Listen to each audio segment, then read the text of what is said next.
boy. Yeah. So it's just a vibe, man. Everything in life is just a vibe. You just go based off of your intuition and your vibes, man. So, and also, I also respect the fact that you stick up for people. Like, it's hard. Like, people think you can just go up there. People go, "Oh, I'm funny." You can be funny, but then it's hard to be actually funny. Like, it's hard to get up there. Yes. It's hard to bomb sometimes. It's hard to get back on the horse, and people just don't understand that. You know what I mean? Like, there's certain people that get an enjoyment out of it. Certain people are looking for money, and then there's people that just want to have a laugh. You know, like I think, you know, when we touch base on depression and everything like that, I think a lot of comedy has depression behind it. You know, I think a lot of people feel like they have to put on a show, and every time you walk in a room or every time you go somewhere, you have to make people laugh and enjoy it. And I don't think there's ever a point where you can really turn it off. I think like Robin Williams, people like that. I know when Robin Williams passed away, like, it finally brought a reality to it that, like, this guy made millions of people laugh. I mean, how many times did he go over and do tours for the soldiers? Yeah. Oh, huge. You never knew. Yeah. You never knew this stuff, you know? And then you look at somebody like George Carlin, another great, and it's like, I mean, this guy didn't care who he offended, what he said. You know, he just said how he felt, what he wanted to say, and if you didn't like it, you know, you're not getting a refund for the ticket no matter what, you know? So, you know, I mean, at the end of the day, I think he was still a bothered soul, you know what I mean? Yeah, it's important to have that light switch, you know what I mean? Like, for me, for comedy, it's just, in the beginning, it was about money. Like, I'm not going to lie. Like, I remember the first podcast we had. And, dude, it was funny. It was really funny. And one of the questions that I was asked was, why are you doing this? Why are you doing comedy? And I was like, for a Rolex and some money. You know what I mean? And actually, I think your exact words were to buy enough weed and. See, why do you gotta bring up the past, bro? That's the old me. I'm just saying. That's what it was. But listen, I still love weed. Who doesn't? But yeah, it was weed, strippers, and a Rolex. Yeah, and a Rolex, yeah. And I was dead serious about that. That was like my goal, to get enough money so that I could afford those things. But now, like, your priorities have shifted. Weed is still on the priority list. I said shifted. You know, shifted slightly. Yeah. There's no strippers. No. There may or may not still be a Rolex, but, you know, my goal now is just to reach people. Just to reach people in any capacity, any form. You know what I mean? So it's just, it goes well beyond money or making people laugh. Is if I could reach at least one person with not just only my comedy, but also touching their lives and to inspire them, then hey. So I think a motivating factor, and especially, like, I agree with you 100%, is also, like, sometimes I'll listen to people and they'll have rap songs and they're all make YouTube videos or their YouTube posts, and I'm like, this is what we're gonna leave this generation. Like, I gotta leave something. Like, I gotta leave something recorded so that when I go and my kid goes on YouTube, there's gonna be a podcast out there. There's gonna be something that has knowledge in it. Yeah. Because I feel like if we don't add knowledge into this world, kids this day and age are just gonna grow up, you know, politics aside, anything like that. Like, this world, Tupac said it first, is like, it's gimme, gimme, gimme, gimme, take. Don't worry about anybody else. And that's really not what life is about, you know? Like, as much as you have the people that are putting negativity in the world, the reason we still talk about Martin Luther King or John F. Kennedy or some of these people that have changed the world is because of what they did with the time that they had on this planet. You know what I mean? And I think, that's true. Working on a foundation. Would you happen to think that it's more millennial, with more millennial mentality, and especially social media, with TikTok, Instagram, Twitter, Facebook, whatever it may be? Do you think that it shifts more towards the millennial migration as far as, like, what are you going to do with your time? What are you going to do with your... Well, I'm going to make a silly video. I'm going to get 1 million likes on that particular said video and then make my money and then, blast out of here. Do you think that that's the major mentality now? I think what's happened since YouTube came out, when did YouTube come out? Like 2000? It's been out a while. 2007, right? Sure. Feels like before I got out of high school, but yeah. I mean, could be. I think it was around 2007, like around when Facebook kind of started to go and MySpace and all these different things. I think the shift, like you were saying, the shift in the mentality of people is to get rich quickly. But there are also other people that are also inspiring other people online, that are trying to give people the knowledge that they need, not just, making stupid short videos, poking fun or making live memes. I think a lot of the younger generation, they do have a wealth of knowledge. So there is that difference. There's two different categories as far as millennials goes. The ones that actually want to make an impact in the world by doing something useful. But the same token, the other people on the other side, the other spectrum, are inspiring other people by bringing joy to them. So it's a double-edged sword. Yeah, but how do you take the fact that like more people watch Grumpy Cat videos than would watch a social activist talk about politics? I just think it's about. I think it's more so like an awakening, because at one point I was watching those type of videos. I was intrigued by those videos, but as the older I got, the more I saw, okay, my sense of humor, my mind, my mental state is shifting towards, growing and maturing. So I think everyone has to go through that stage where, okay, I'm going to watch this stupid video where, somebody's eating a Tide Pod or something like that when they had that challenge. You know what I mean? Or this stupid challenge, or when they were dancing in the streets to that Drake song and people were getting hit by cars. Mm-hmm. And it's just all about maturing and growing. Everybody has to go through those stupid stages. Like, we were doing stupid shit in high school. You know what I mean? Like, we were doing all kinds of dumb, crazy things, and we grew out of it. I would hope a lot of us grew out of it. Most people didn't. But yeah. Well, I mean, there's a new challenge video probably once a month, I would probably say now. Yes. In and around there. Like, yes. Kids nowadays, like the newest thing I had seen was they're boiling tampons for... to get really high off the juice or something. That's true. That's true. Yeah, it's true. really, dude, it's weird.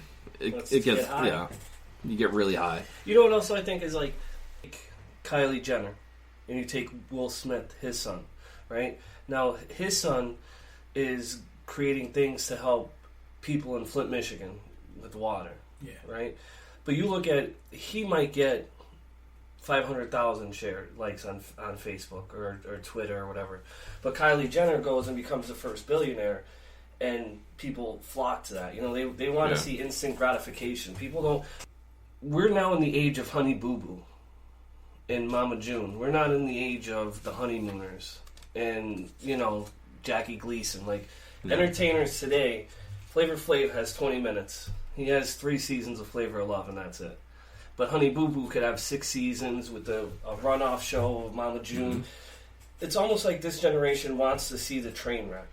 And if you're not giving them the train wreck, they're going to go and find it somewhere else, whether it's Twitter, whether it's YouTube. So I think when they see the Grumpy Cat, just like you said, but I also think that it's a release from the world because it's just gone so crazy, so goofy. Yeah. Yeah, absolutely. And when it comes to being with Twitter and basically someone could go out there and create themselves. If you're 15, 16, 17 years old, you can go and make millions of dollars, whether it's critiquing songs. You just have to have the right idea with the right amount of followers. And sometimes people above look at the Jenner mom. She just knows how to market every one of her kids for everything. You know what I mean? She's definitely smart. What did she do before that time? She was Robert Kardashian's wife. Before any of this, Robert Kardashian was the guy who saved OJ. Whether he did or didn't do it is beyond any of our comprehension. The glove didn't fit. Yeah, that's true. But, they used Chewbacca as a defense. Everybody uses Star Wars as a defense in a that's some shit. The glove don't fit, you must have quit. George Lucas wrote Star Wars and probably still wouldn't use Chewbacca as a defense if he was in a murder trial. Right? You gotta give him some credit somewhere, He would use Jar Jar Binks, though. Yeah, he would. Get out of here. But, I think that... And the other thing I think that really is dangerous with social media and everything is the fact that, on any topic, you're either right or you're wrong. Oh, yeah. People never understand, prime example of this whole abortion thing going on right now. Either way, whichever you believe in it, you don't believe in it. If I don't believe in it, because I don't, I still respect your view too. Or the opposite way. Like, no matter what, like, I'm not right and you're not wrong because we have different views on it. Yeah. Me and Will were talking about something earlier, and I'm going to bring it up because this is actually relevant to this conversation. I told Will that I had gotten into a conversation on Facebook with a person who is and I don't know if you've ever heard of this, but a mainstreamer Power Rangers fanatic. I only know one scene of Power Rangers when I grew up on. Yeah. When I heard Ninja this and all this other jungle, whatever, there's I want to say 20 versions, somewhere in around there, of Power Rangers from here to there. Every different form, every different category, every different thing you can imagine, they put into Power Rangers form. Regardless, I had gotten into a conversation. I've been watching them recently with my son, and he's only 4 years old, and he loves Power Rangers. And I was like, oh, well, likes dinosaurs too. Loves dinosaurs. He loves the Power Rangers dinosaur. The Megazords. The show, the Megazords, right? Mm-hmm. So I was like, oh, I gotta post this out on Facebook, and on my thing, because I have such a nerd cult following, I'd put down the one thing that would probably offend everybody and say, oh, there's only one good version of the Power Rangers lately, and it's been the Super Ninja Power Zords on Netflix. Mm-hmm. And somebody came up and they were like, no, they're all good. And I'm thinking to myself, I'm like, why would you say that? Because there are horrible, horrible versions of Power Rangers. And Will was saying earlier, please interject. I was saying earlier that if you actually go back on Netflix right now and you watch the very first season of the Mighty Morphin Power Rangers, it is hot trash. Everything from the way that they fought to the terrible dubbing, opening screening, the animation, everything is garbage. Like the fight scenes. First of all, if a punch got thrown and it was about 5 feet away from the actual Power Ranger, they still flopped it. Like, get out of here with that. And then on top of that, like, the villains, like, it's so unbelievable. The fact that there's a dinosaur in a gold suit of armor. Like, come on. And then Rita Repulsa, too.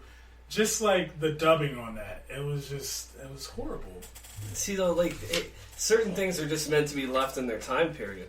Like, for example, I agree. Like the WWE, right? Like, you have a garbage man and a clown. Like, you couldn't get away with that now with John Cena, and I mean, they barely get around with the Undertaker. He's getting out of age. What you meant to say was WWF. WWE, yes. Yes. For that time period, because that was the true version of wrestling, not WWE. Because this is when The Rock was The Rock.